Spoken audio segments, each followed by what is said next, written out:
I should warn you up front that this is going to be a very non-linear, right-brain sort of discussion. Rather than focus on a specific topic, I'm going to explore two symbols. One is Excalibur, or the sword in the stone, or the magic sword, and the other is the eye in the pyramid. Both have been mentioned recently, as some may know. But in this discussion, I'm going to discuss them as symbols, and not specifically in connection to QAnon post, although some viewers may very well discover some possible connections.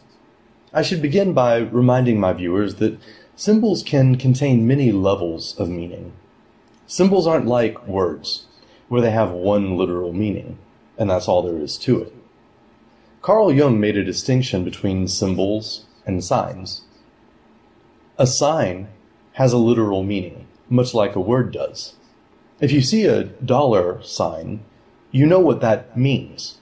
It's objective. Symbols are more subjective and open to interpretation. In myths, and many great works of classical literature, we're presented with symbols. We're meant to reflect on them and interpret them. And there are usually several layers of meaning. There may even be opposing interpretations, both of which are valid. To some extent, the meaning you perceive is merely the meaning you project. It's almost like the ink blot test used by some psychoanalysts. And so, symbols offer us a useful tool for introspection and self-knowledge. They allow us to explore our own unconscious mind. And this is why I believe the symbolic mode of instruction has always been favored by the mystery schools. The ultimate mystery, the great arcanum, is in fact your true self. It is well known that above the entrance to the temple at Delphi, the words, "Know thyself," were inscribed. Only a complete fool or a truly wise man would claim to know himself. Most of us are in between. We're at least wise enough to know that we don't know ourselves. And so, how could we hope to know God? What we call God is nothing more than a self-projection. I don't mean to say that there is no God. I only mean to say that what we call God is an illusion, a self-projection. I've heard it said that a horse imagines that God is a horse. Of course, members of a particular tribe tend to imagine a God who has chosen them. They project their own ethnocentric, in-group preference onto God. But of course, surely none of us would believe that the true God judges people on the basis of their ethnicity, race, or nationality. And if anyone does imagine God to be a racist, it's only because they are racist. The so-called God of Judaism is nothing more than the projection of Jewish supremacists. And so it should come as no surprise that the God of the Old Testament commands genocide and permits the rape and enslavement of conquered Gentiles, or that he commands his chosen people to steal another nation's homeland. The Hebrews saw the land of the Canaanite people, and they were envious. They wanted it for themselves, and unsurprisingly, their God also wanted them to have it. The God of the Hebrews was a collective projection, and every group has a kind of collective consciousness. Every nation has a national spirit, so to speak. Now, for those of you who don't believe in supernatural nonsense, and who only believe in concrete physical reality as it presents itself to your senses, in other words, for those of you who are spiritually blind, you can think of this as a kind of epiphenomenon, in the same way that you probably think of your own personal consciousness as an epiphenomenon. And if you hold that sort of reductionistic, physicalist view, I think you can still fit much of what I have to say within your limited worldview. But I think that unless you perceive the spiritual dimension of reality, you'll never be able to understand what's going on around you or within you. It would be like trying to understand sailing without having any awareness of the wind or ocean currents. But from a purely materialistic perspective, what is wind? What is an ocean current? If you take a completely atomistic view of things, there are only individual water molecules. There are only individual gas molecules. And each of these individual molecules moves. When we talk about a current, we're describing a pattern of movement. We're noticing that there's something that connects the motion of these individual particles. You might think that the current is something like the sum of the motion of all of the individual particles. But this isn't quite right.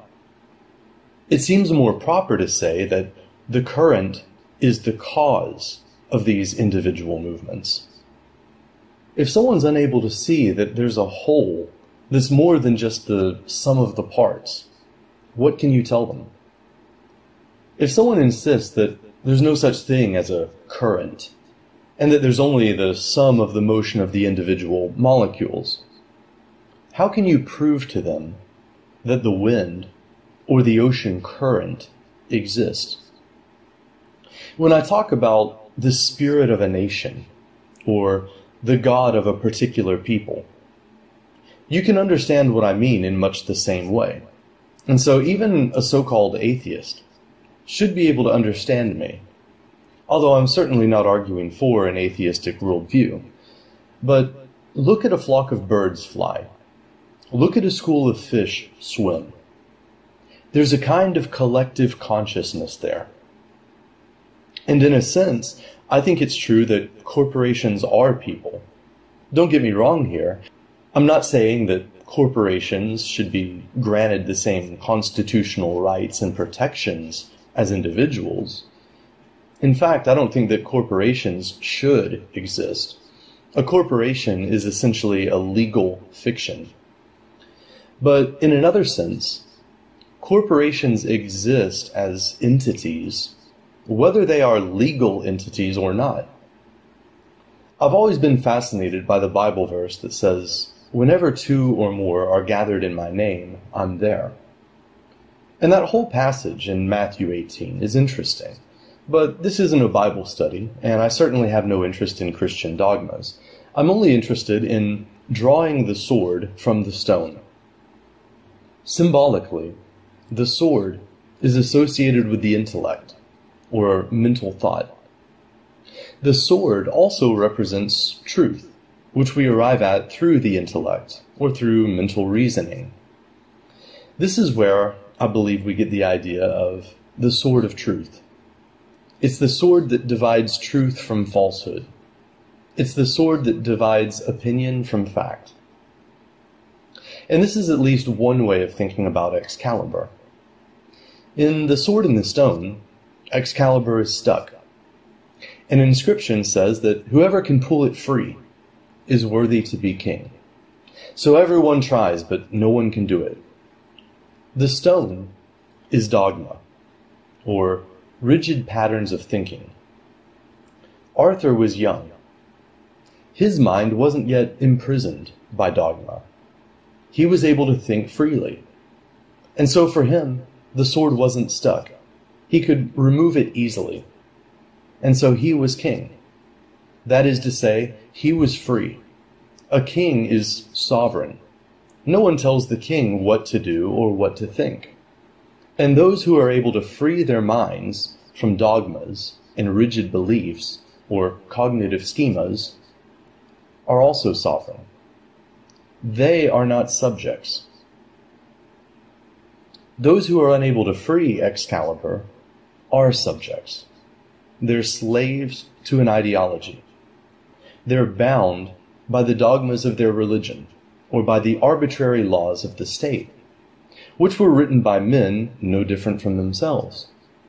But of course, Arthur was still just a boy. He wasn't able to effectively wield the sword. He needed instruction. And Merlin was the wise old man archetype who served as his mentor.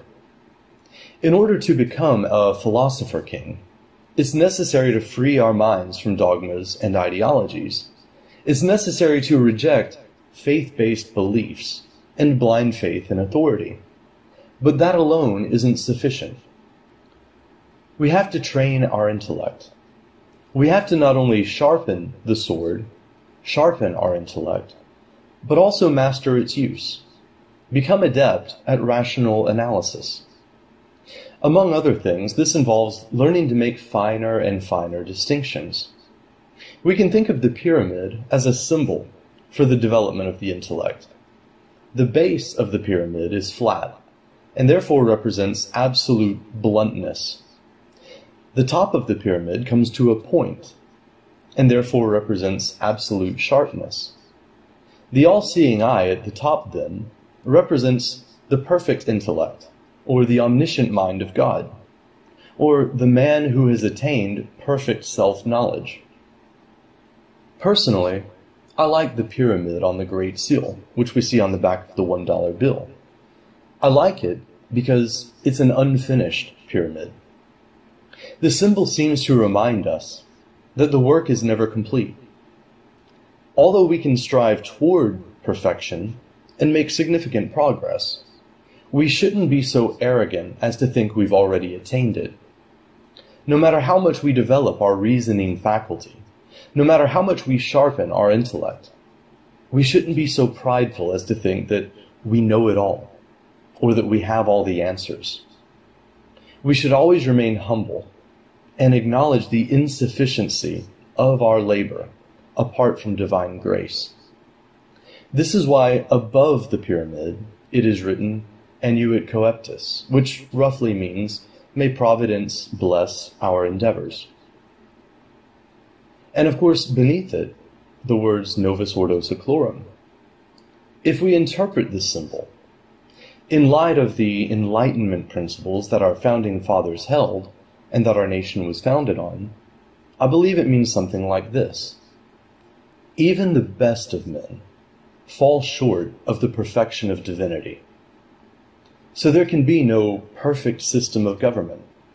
And it's absurd to think that an imperfect government, designed by and administered over by imperfect men, can be trusted to govern every aspect of a citizen's life. A man is often wrong even about what's best for himself. How can he claim to know what's best for everyone else? The government doesn't know what's best for all the citizens. So why should the government be given excessive power over them? Why not let each individual be free to do what he thinks is best for himself? Obviously, it makes sense to add, as long as he isn't infringing on other people's right to life, liberty, and pursuit of happiness. And of course, the pursuit of happiness basically means doing what you think is best for yourself. And I think everyone is familiar with these basic ideas of limited government and individual rights. That's what our Constitution is based on. That's what is meant by the New Order of the Ages, or the New World Order. And I hope you can see how this is symbolized by the eye of Providence above the unfinished pyramid. And although the phrase, one nation under God, isn't in the Constitution, and wasn't added to the Pledge of Allegiance until 1954, as I understand it, I actually like the phrase. And I think that even an atheist should approve of the phrase if they understand what it actually means. Again, think of the pyramid. There's no capstone. Under God means free. There's no one else over you. You're accountable only to God, not to any man or man-made government. Again, yes, obviously you're under a minimal form of government. If you kill, rape, or steal, you'll go to jail.